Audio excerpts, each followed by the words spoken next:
كنت دايما بسأل نفسي ليه ربنا سبحانه وتعالى جعل العفو عند المقدرة، رغم ان العفو ده صفة جميلة جدا بتنقي القلب، تخلي قلبك قادر يكمل من غير حزن ولا وجع، لاني بشيل حمل انا كنت شايلاه. فليه ما خلاهوش فرض زي الصلاة وزي الصوم في رمضان؟ ليه ما بقاش فرض؟ ليه خلاه عند المقدرة؟ والإجابة إن فعلا محتاج مقدرة نفسية كبيرة جدا أحيانا. ربنا سبحانه وتعالى هو اللي خلقنا وخلق نفسنا، وعارف ان في وجع في النفس ممكن ما يتعالجش بكلمة انا اسف، وممكن ما يتعالجش بطبطبة، وممكن ما يتعالجش معلش اخر مرة. احنا ممكن نسامح بطبعنا مرة واتنين وتلاتة، حاجات قلبي قادر يسامحها، وممكن غلطة واحدة مش قادرة اسامحها، وممكن حد اعديله مرة اتنين تلاتة لكنه قطع شرايين قلبي من الحزن، فمش عارفة اسامحه. ممكن حد يبقى عمل حاجة في حياتي وجعاني جدا، لا أيام ولا شهور ولا سنين ولا ليل ولا نهار يخليني قادرة أنساها. عشان كده جه العفو عند المقدرة. وعشان كده بقولك لا ترهقي نفسك ولا ترهق نفسك. ما ترهقش نفسك بعلاقة انت مضطر تكمل فيها علشان الناس. ما ترهقيش نفسك بانك تصالحي وتسامحي علشان الكل عايزك تصالحي وتسامحي. ما ترهقيش نفسك لما حد يقولك ليه، فين طيبتك، فين حنيتك، ده حتى العفو، ده حتى التسامح. لا، تعلموا تقولوا لا، لان بتبقى ليها فوائد كتيرة جدا لو جت في وقتها. زي ما انت هتتسأل عن فلوسك صرفتها في ايه، وعن عمرك عملت فيه ايه، وعن صحتك ضيعتها في ايه وما ضيعتهاش في ايه، وعن وقتك استغلته في ايه وضيعته في ايه، هتتسألي كمان عن نفسك. انت ارهقتيها ليه؟ ليه كملتي مع الناس اللي وجعتك؟ ولا يلدغ المؤمن من جحر واحد مرتين. في حاجات كتير بتخلينا نقول لا، انا اتوجعت مرة وعديت مرة، التانية التالتة فلا. اتعلموا تقولوا لا، لان لنفسك عليك حق.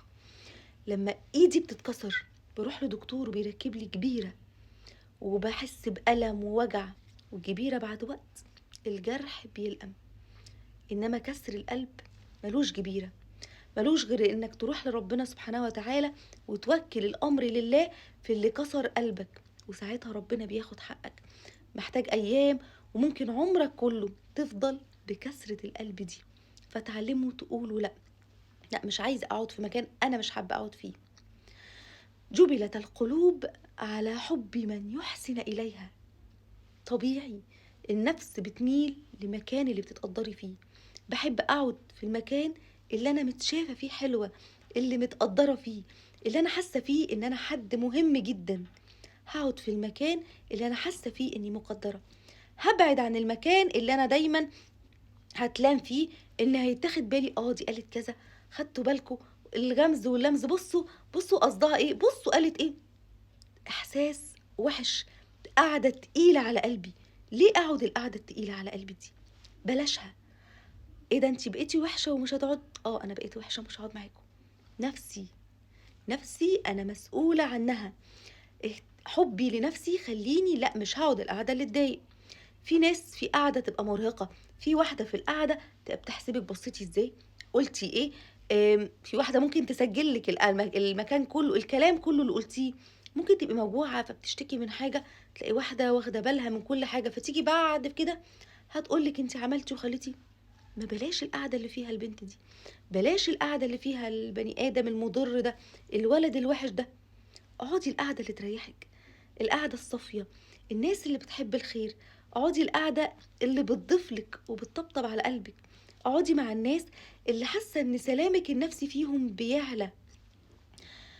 لو عندي تفاحة، التفاحة دي جميلة وطعمها حلو وشكلها حلو، ومحطوطة مع تفاحة حلوة وتفاحة وحشة، تفاحة وحشة تفاحة حلوة، ايه اللي هيحصل؟ القعدة السلبية اللي فيها التفاح الوحش ده خلى التفاحة دي كمان تبوظ بالعدوى السلبية. فبقوم من القعدة دي، دي القعدة دي كلها شكوى، القعدة دي كلها كذب، القعدة دي بقوم منها موجوعة. غير قعدة كلها كلام حلو، كلها طبطبة، كلها بنسمع بعض. قاعدة انت حاسة فيها ان انت لو غلطتي اللي قدامك شايفك حتى لو انت غلط، لا بتطبطب عليكي، انا عارفة انك كويسة، انا عارفة انك ما تقصديش الكلمة دي، انا فاهمة. في ناس بتفهمك من غير ما توضحي وترهقي نفسك، انا لازم اوضح ولازم اقول كان قصدي كذا، لا ما كانش قصدي مش عارف ايه. انت مسؤولة عن سلامك النفسي، خليكي فاكرة الكلمة دي. التمس من يبجلك، يبجلك يعني يعظمك. كان في واحدة رايحة للرسول عليه الصلاة والسلام، فقدمت بقدر حفنة من ايديها كده، مكان ايديها كده حاجة اسمها الزغب. الزغب ده اللي هو زي الخيار كده. سيدنا محمد ردهولها بقدر ايديه ذهب، حفنة من الذهب. فشفتوا التقدير.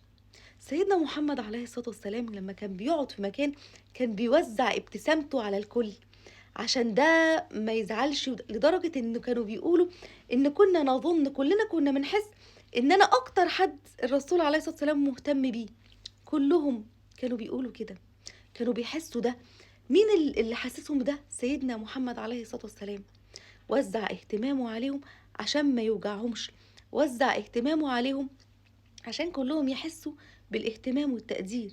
إذن التقدير مهم جدا. وأقول لكم على حاجة كمان، عايزة تحافظي على زوجك، على صاحبتك، على أبنائك، على أي حد في علاقة انت معاه، على صحابك اخواتك، قدريه واهتمي بيه. عايزة تضيعي حد من ايدك، اهمليه وما تقدريهوش.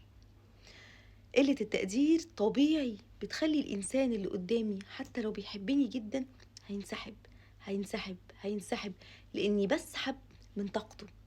عايز تحافظ على حد، اهتم بيه. عايز تبعد عن حد وتخليه يبعد عن حياتك خالص، اهمله تماما، هو لوحده هيبعد.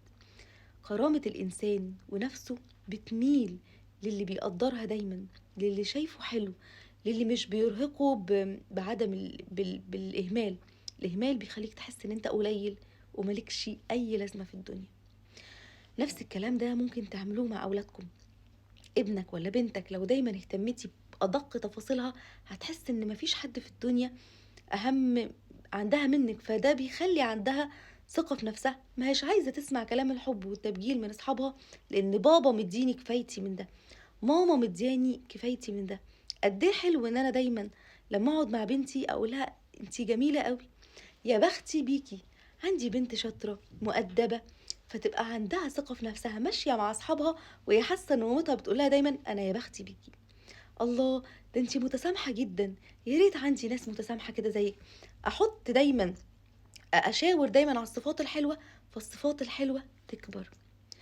خاف جدا على نفسك، خاف جدا على نفسك من كسرة القلب، لأنك هتتسأل انت ليه سامحت رغم ان انت عارف ان ده بيأذيك. لا يلدغ المؤمن من جحر واحد مرتين. ما ينفعش نفس الإنسان اللي أذاكي مرة واتنين وتلاتة تقولي أصل هسامح، فلما تتلدغي تقولي أصل كنت طيبة. لا، الحقيقة إن احنا ما بنحبش الضعف، وإن احنا مش هنقدر ن...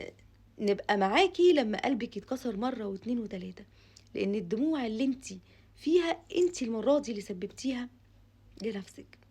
وافتكروا دايما إن النفس تميل إلى من يقدرها، فما تقعدش مع حد مش بيقدرك، ما ترهقش نفسك بعلاقة انت الخسران الاول والاخير فيها. عادي جدا اتعلموا تقولوا لا، لا مش عايزة اكلم فلانة، فلانة ارهقتني، وممكن لا من غير تبرير كمان لو التبرير هيرهقك. سامح ولكن بقدر ما يأذيش قلبك. ابعد عن المكان اللي هيوجعك، ابعد عن الناس اللي مرهقة لنفسك.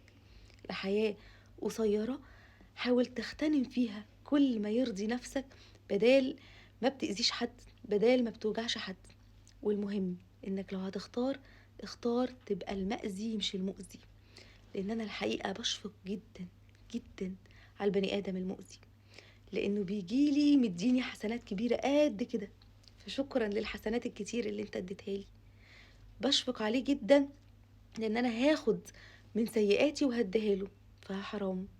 بقول له شكرا لانه خلاه ليا دعوة عند ربنا مقبولة، دعوة المظلوم. ولكن انا مش مضطرة اقابل وسامح الناس اللي بتكسر القلب. اتعلموا تقولوا لا في الوقت اللي هيحمي نفسكم. دمتم بصحة وعافية، دمتم بخير.